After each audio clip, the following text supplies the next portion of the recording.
o amparo da bondade, força e sabedoria, para que possamos canalizar as nossas vidas e nosso trabalho de forma harmoniosa e tranquila, buscando sempre reclamar menos e cooperar mais.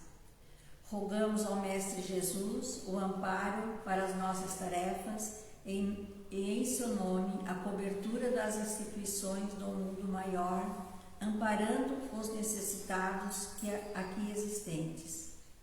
Pedimos as vibrações de Maria, Mãe de Jesus, a orientação de nossos mentores, a cooperação dos amigos e companheiros de trabalho do mundo espiritual.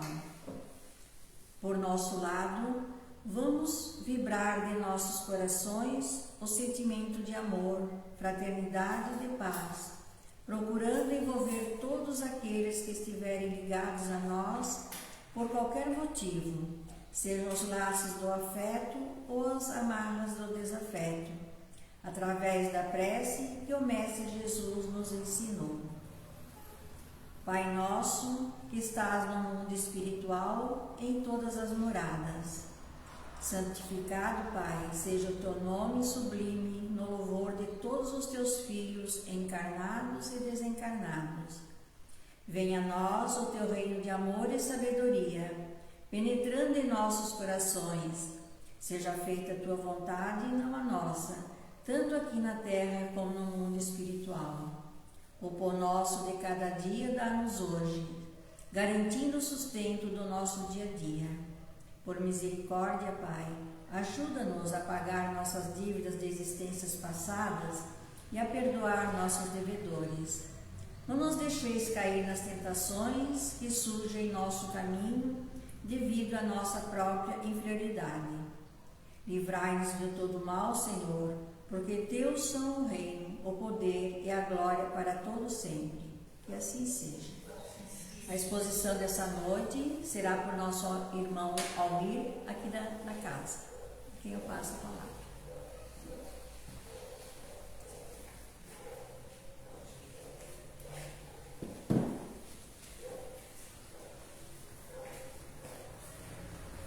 Boa noite às pessoas que estão presentes, aos nossos amigos que nos acompanham pela internet.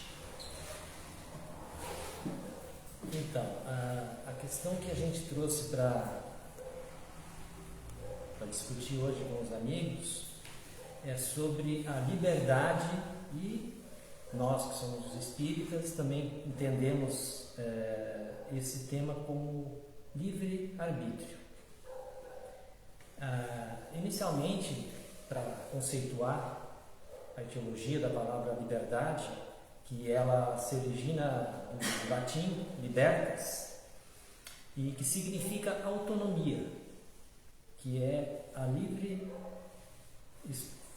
autodeterminação, na verdade, né? Aquilo que a gente pode fazer livremente, sem pressões externas, sem pressões internas, aquilo que é feito de uma maneira com liberdade, né?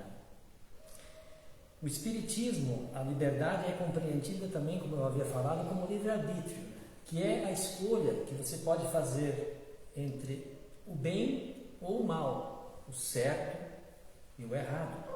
São opções que nos apresentam no dia a dia, né? Sempre que acontece algum problema, alguma decisão que nós temos que tomar, nós temos uma escolha. E isso nos dá direito de escolha, que é o livre-arbítrio, a liberdade de escolha. E o desejo de ser livre é um tema até que a gente escolheu, porque hoje é muito comentado, é muito debatido esse tema sobre a liberdade. E a liberdade que a gente tem na nossa cabeça é fazer aquilo que a gente quer fazer.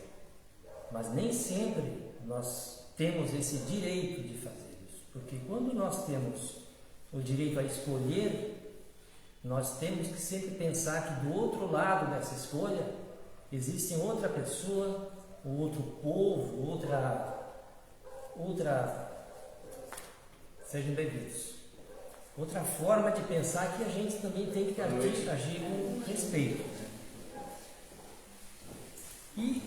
desejo da liberdade, ele nasce com a pessoa, é próprio das pessoas o desejo da liberdade. É tão natural a gente almejar e ser livres, em atuar de uma maneira livre, que se assemelha muitas vezes à liberdade que a planta tem de ir em direção à luz. Se a gente observar sempre que a gente coloca alguma folhagem próxima a uma janela, a gente vai ver que ela se inclina, se for deixada muito tempo, e é em direção à luz solar, em busca da sua energia, que ela se direcionará. E como a planta, entretanto, nós também temos o desejo sagrado do exercício da liberdade, que é inerente, como havia falado, às pessoas, aos seres humanos. Mas não menos verdade é que espíritos ainda dominados pelo egoísmo falam em busca da liberdade, mas agem exatamente no sentido oposto. Ou, muitas vezes, falam em ser livres, em atuar de uma maneira com liberdade, mas cerceiam a liberdade de outro. Não toleram manifestações contrárias à sua vontade. Então a liberdade é muito bonita para nós, né? Mas quando a gente vê que tem oposição àquilo ali, às vezes a gente vai de encontro a essa situação. Então, quantos indivíduos, quantos povos acabaram sendo mortos, torturados e sacrificados até em nome da liberdade? Quantos povos se sublevaram, se contraporam à tirania em nome da liberdade? Muitas vezes, se ela fosse completa, isso não aconteceria. Mas, normalmente, alguém que tem maior poder econômico, cultural, acaba se impondo aos outros, e a liberdade que é para ele não cabe aos outros. O Mestre Jesus, que tanto nos ensinou sobre liberdade, sobre respeito, sobre empatia, foi vítima também da tortura, da perseguição e da morte, em nome de uma religião, de um conceito cristão que não foi aceito na época, justamente por um povo que também era perseguido, que os povos da época de Jesus Cristo eram dominados pelos romanos, que também dominavam a Judéia, Jerusalém, Natal, Belém naquela época, né? Então, mesmo sendo um povo que sofria com a opressão dos romanos, eles torturaram, mataram e tentaram aniquilar Jesus Cristo, mas não conseguiram. Suas ideias permaneceram e seus discípulos também sofreram a mesma perseguição que Jesus sofreu. Os cristãos da época de Jesus foram perseguidos, seus discípulos foram perseguidos, foram torturados, muitos deles jogados às feras, nas arenas, e tentaram se aniquilar esses povos. Os negros são outros povos que sofreram muito com a falta da liberdade.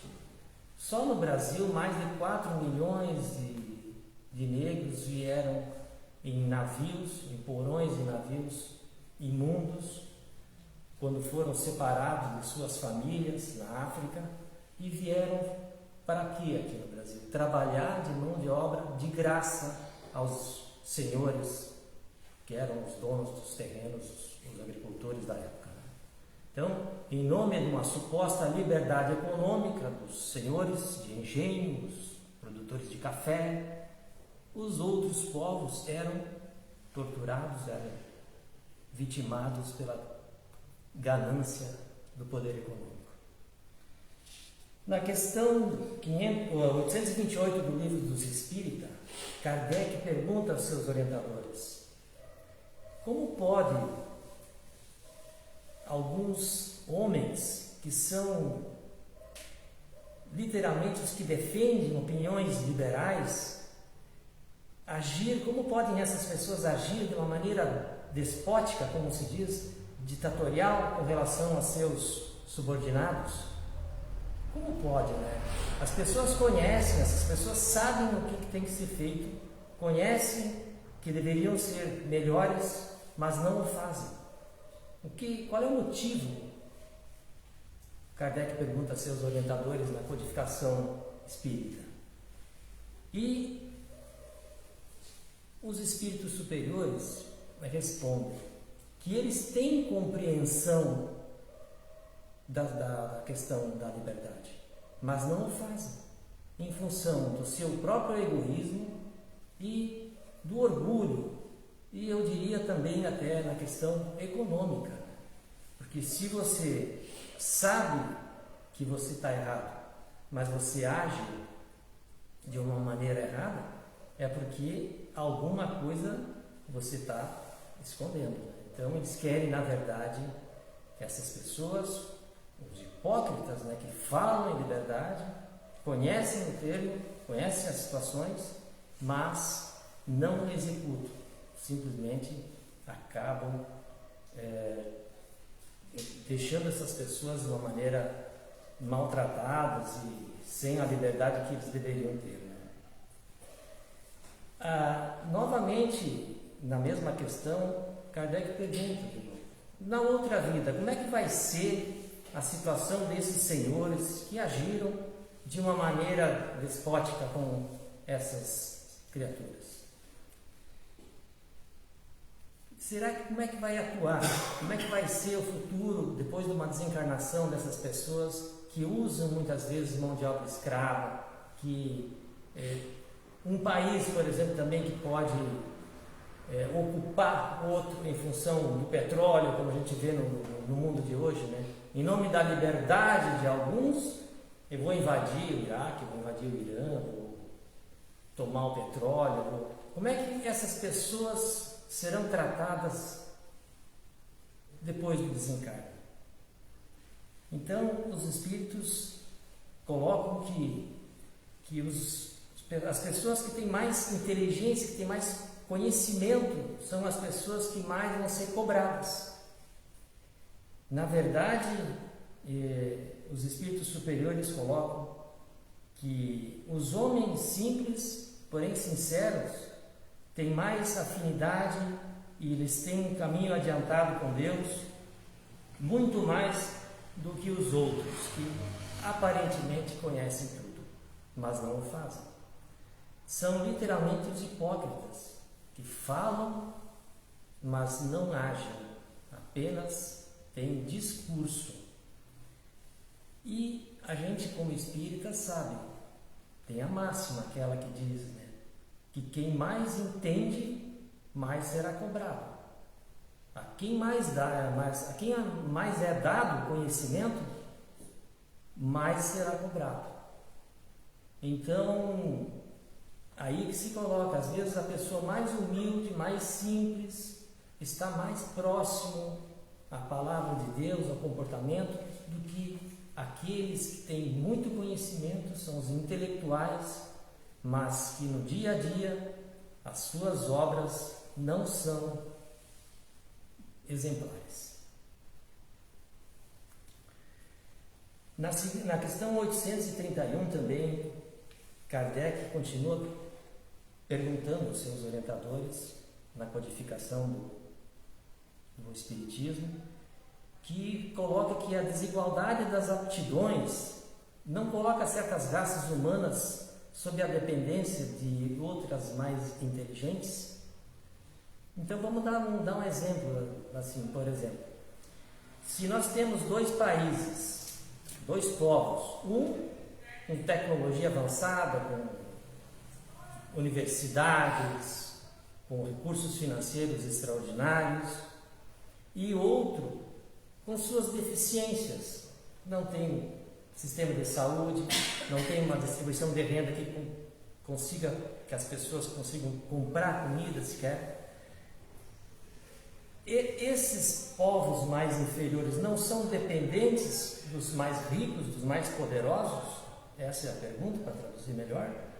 Aí os espíritos dizem, sim, é necessário que os que têm mais dinheiro socorram os outros, mas não os explorem, não os humilhem, fazendo com que eles muitas vezes acabem se tornando mão de obra barata e são os novos explorados em nome da liberdade daqueles que muito têm.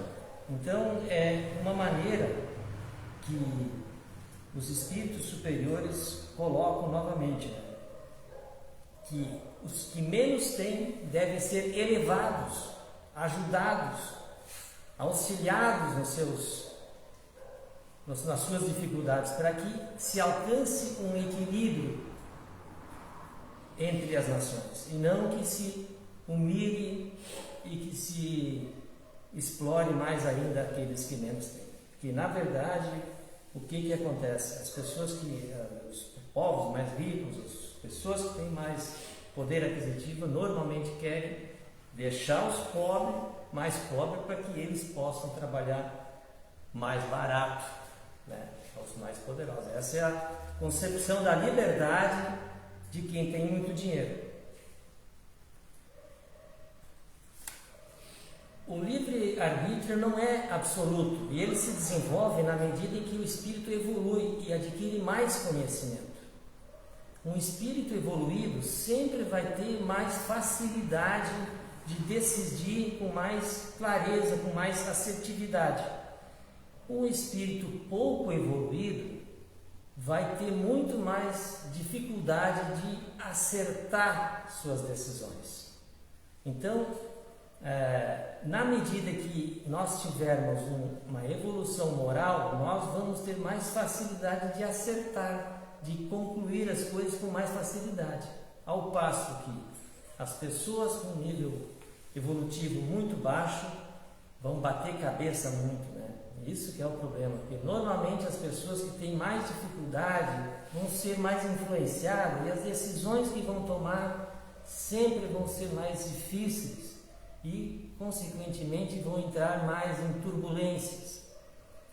E é uma escolha, né, que a gente faz muitas vezes baseado nos pensamentos que a gente tem. Então, quanto mais a pessoa evoluída, mais fácil que ela vai ter de tomar suas decisões. A escolha pré-reencarnatória, sempre que a gente vai reencarnar, nós precisamos fazer alguns ajustes no mundo espiritual, para que quando a gente volte, a gente possa desenvolver nossas provas, nossas expiações. Então tudo isso é feito junto com nossos orientadores, enquanto a gente estiver no plano espiritual. Nossas provas, nossas expiações, o nosso destino é traçado nesse momento. E a gente tem que seguir a risca, porque muitas vezes nós somos colocados à prova. Então, alguns de nós que na vida pregressa foi uma pessoa que nunca gostou de certas raças, pessoas racistas, né? A gente vê muita gente não suportar um negro, não suportar um chinês, enfim, uma pessoa xenófoba que não gosta de outras raças. É possível que ela nasça com a mesma cor da pele que ela tanto tem odiado, para que ela passe por aquele momento e sinta também as dificuldades que ela ocasionou na vida passada. Uma pessoa que foi egoísta, que foi muito apegado à questão financeira, provavelmente terá que passar por uma dificuldade, nascendo num lar humilde, num lar com poucos recursos, para que ela possa sentir a dificuldade que é estar naquele ambiente mais difícil, onde cada real é valioso e ele é importante. E também aprender a ser mais solidário, porque muitas vezes a gente percebe nesses lares mais humildes, nas nas comunidades, nas carentes, em que você às vezes não tem comida para amanhã, mas aquele pouco que tem você consegue dividir com o teu irmão, com o seu vizinho, com uma pessoa doente, com uma pessoa idosa. Então esse tipo de atitude é aquilo que na verdade todos deveriam ter. Mas o orgulho e a ambição de algumas pessoas impedem que isso aconteça. No processo reencarnatório, isso tudo é levado em conta e é meticulosamente desenhado, para que a gente passe por aquilo como um aprendizado, como se fosse uma escola em que não se passa de ano se a gente repetir as mesmas bobagens, os mesmos erros, os mesmos pecados que a gente teve na vida passada.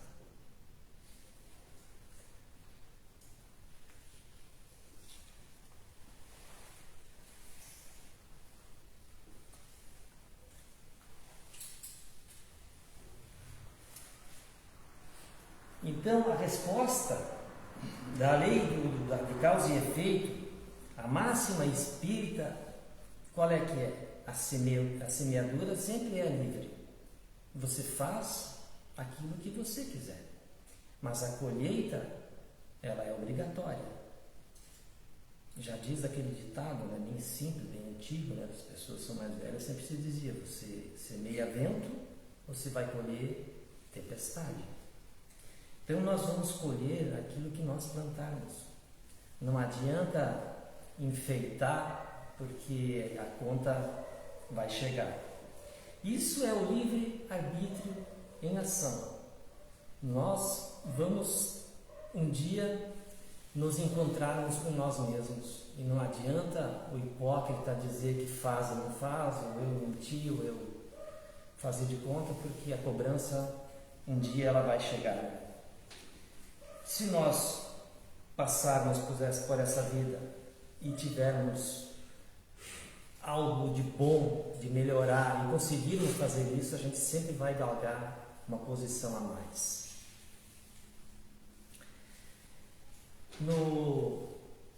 O livre-arbítrio, então, a gente sempre fala que ele sofre interferências de outros pensamentos, né? Por exemplo, se nós estivermos numa sintonia com pessoas boas, com pensamentos bons, nós vamos ter uma atitude mais adequada. Em contrapartida, se nós não tivermos aquela atitude, aquele comportamento adequado, nós vamos sofrer influências negativas, e isso é muito ruim. Na questão 459 do Livro dos Espíritos, sempre é colocado, eu acho que várias palestras a gente sempre tem feito isso, né? Que os nossos pensamentos é que nos dirigem às nossas atitudes. Quando nós sofremos influência dos espíritos, teremos uma atitude boa ou ruim. E Kardec nos fala, as questões sempre são colocadas e os espíritos superiores sempre falam, né? Os pensamentos espirituais é que nos dirigem normalmente. E ele pergunta até, sofreis influência dos pensamentos em vossos atos? E aí os espíritos superiores sempre falam, sim, muito mais até do que vocês imaginam. Se nós sofrermos influência dos pensamentos que nós temos, dos espíritos que nós somos cercados, nós temos que ter uma capacidade de sintonia muito boa, para que não nos deixemos levar por pensamentos ruins e aquilo que vai atrapalhar o nosso desenvolvimento.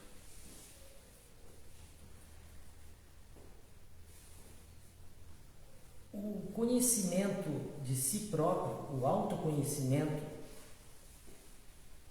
é nos faz discernir entre nós estarmos ao lado mais correto? Como é que nós vamos nos autoconhecer?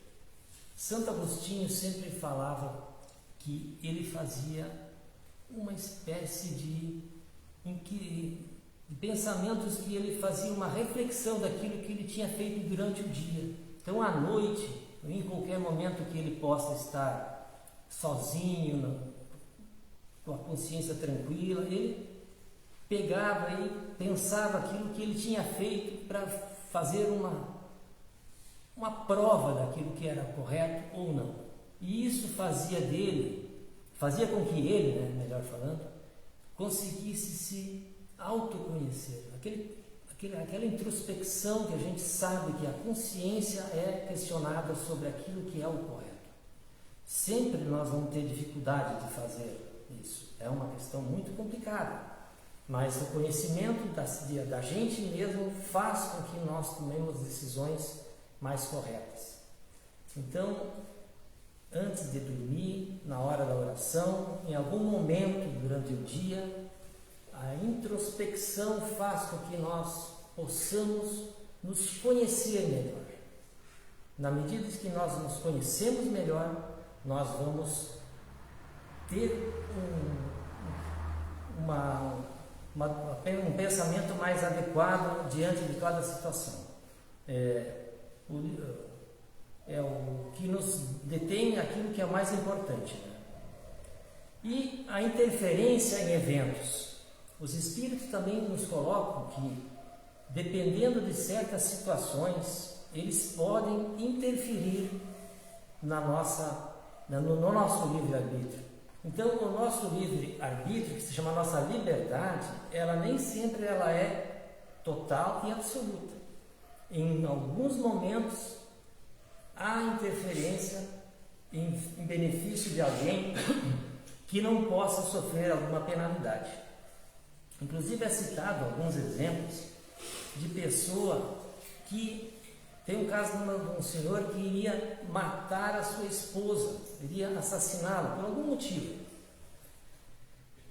O que acontece? A liberdade dele seria matá-la, mas a interferência de espíritos superiores pode, nesse momento, atuar e fazer com que esse senhor seja encurtado a sua vida, ou seja, feito dele um doente.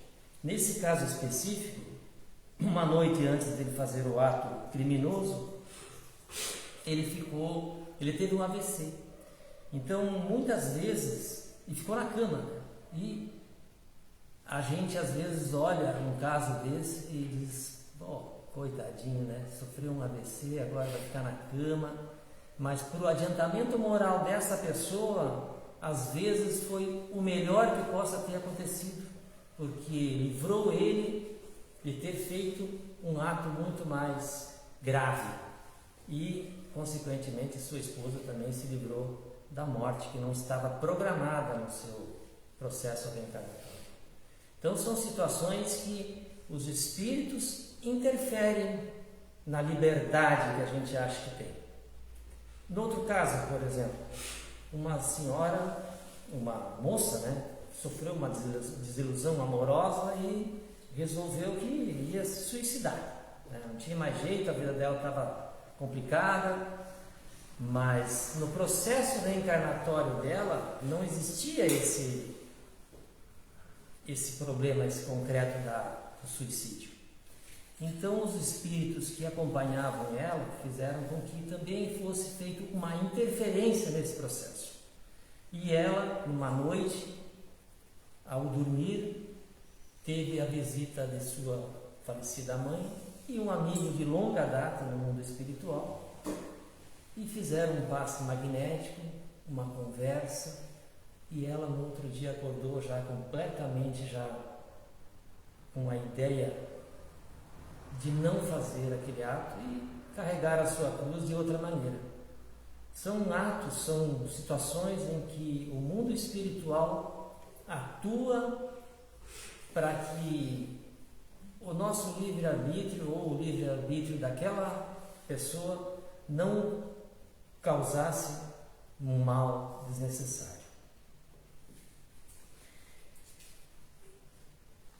Em todos esses casos, o livre-arbítrio, então, é um elemento central, mostrando que somos arquitetos de nós mesmos e nossas escolhas, tanto nos espíritos quanto no corpo encarnado, e que são o motor do nosso crescimento moral. Então era isso, gente. Eu tinha feito algumas explanações aqui, não sei se foi claro, mas o que a gente quis mostrar é que a gente, em princípio, deva se conhecer melhor para que a gente não erre muito nas decisões, porque aquilo que a gente programou no processo reencarnatório é uma coisa importante, mas nós, do período que a gente tiver no tete a tete, no dia a dia, as situações que nos colocam muitas vezes nos faz perder aquele fio da meada e nos faz sair do caminho e fazer alguma coisa errada durante a vida, e é tudo que a gente não quer. Então que nós possamos ter pensamentos bons, não nos influenciarmos muito com ideias malucas.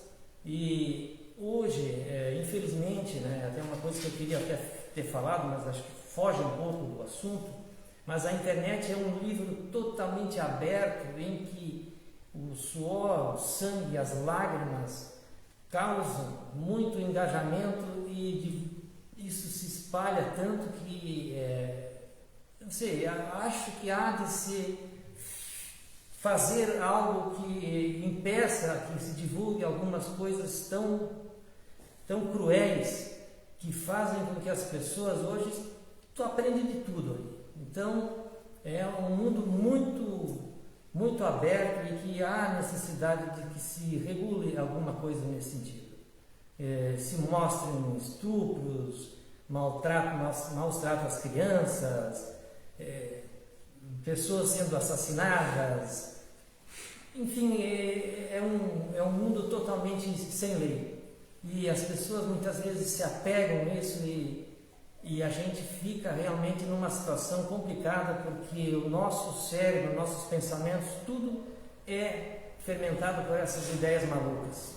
E a gente tem que ter um pouco de noção e cair na real um pouco e ter uma noção de como a gente pode se autoconhecer para que a gente não possa fazer mais mal do que o mundo já tem.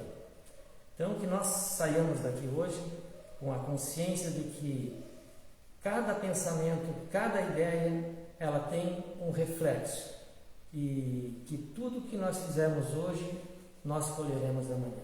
Que nós podemos, então, plantar o bem, semear o bem e a justiça para que nós possamos colher do outro lado um pouco de paz e tranquilidade. Que assim seja.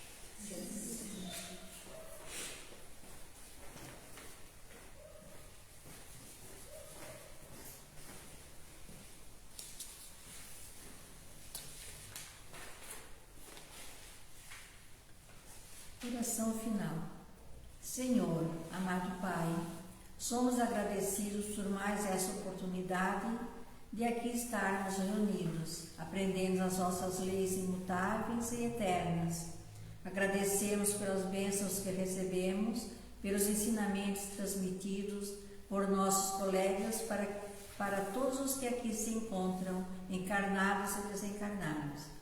Rogamos, Senhor, que o vosso amor possa chegar a todos os que de ti necessitam, tocar os corações solitários, aquecer aqueles que padecem de frio por falta de calor humano ou por falta de vestes materiais.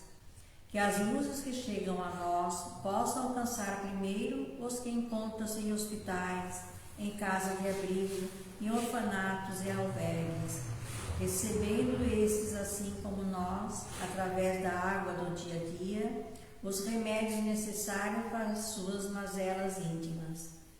Abençoai-nos, Pai, fazendo de nós mensageiros da vossa bondade, transformando em nós, através da nossa reforma íntima, aqueles nossos sentimentos mais inferiores em sentimentos sublimes de amor, de bondade e de fé, semeando a esperança e colhendo a felicidade eterna.